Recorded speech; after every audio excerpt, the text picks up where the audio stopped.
दैत्य महिषासुर की माता महिषी पहले वो एक अत्यंत सुंदर गंधर्व कन्या थी।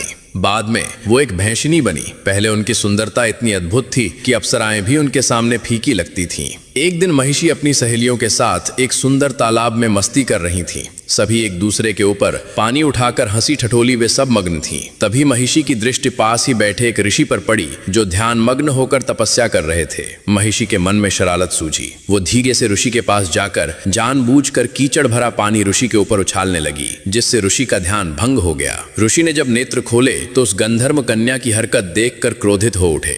ऋषि ने कहा, हे गंधर्व कन्या, तुमने मेरे साथ ये ठीक नहीं किया। तुमने बिना कारण मुझे कीचड़ युक्त कर दिया और मेरी तपस्या भंग की। ऐसा घिनौनी हरकत तो केवल एक भैंस ही करती है। इसलिए मैं तुम्हें श्राप देता हूँ कि आज से तुम एक भैंस बन जाओगी। कन्या भयभीत होकर हाथ जोड़ने लगी और क्षमा याचना करते हुए बोली, भगवान, मैं अपनी भूल स्वीकार करती हूँ। कृपा करके मुझे इस श्राप से मुक्ति दें। तभी ऋषि का क्रोध शांत हुआ और उन्होंने कहा, मेरा श्राप कभी असत्य नहीं हो सकता, परंतु तुम्हें कुछ राहत अवश्य मिलेगी। तुम दिन के समय संपूर्ण भैंस का रूप धारण करोगी, परंतु रात में तुम्हारा आधा शरीर नारी का और आधा शरीर भैंस का रहेगा। जिस दिन तुम किसी संतान को जन्म दोगी उसी दिन ये श्राप समाप्त हो जाएगा। ऋषि ये कहकर वहां से चले गए। तभी से महिषी दिन में वो भैंस के रूप में रहती और रात में आधी नारी और आधी भैंस में रहती थी। एक रात जब राक्षस राज रंभ जंगल में भ्रमण कर रहा था, तब उसकी दृष्टि महिषी पर पड़ी। रंभ उसकी अनोखी रचना देखकर चकित रह गया। उसने पूछा, हे देवी, तुम कौन हो? तुम्हारा आधा शरीर इतना सुंदर नारी का और आधा शरीर भैंस का क्या है?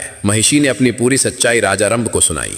रंभ उसकी बातों से मोहित हो गया और एकांत में उससे विवाह कर लिया। कुछ समय बाद महिषी गर्भवती हो गई। उसी बीच रंभ ने देवताओं पर आक्रमण किया, परंतु युद्ध में रंभ मारा गया। रंभ के निधन के बाद महिषी ने एक बालक को जन्म दिया, जिसका आधा शरीर भैंस का और आधा शरीर राक्षस का था। उसी कारण उसका नाम महिषासुर पड़ा। लेकिन वह अपनी इच्छा अनुसार कभी पूर्ण राक्षस का रूप ले सकता था और कभी विशाल भैंस का रूप ले सकता था। आगे चलकर महिषासुर इतना शक्तिशाली हो गया कि स्वयं माता दुर्गा ने उसका वध कर दिया। अब माता दुर्गा को अपने दिल से मानने वाले भक्त कमेंट में जय माता दुर्गा अवश्य लिखें।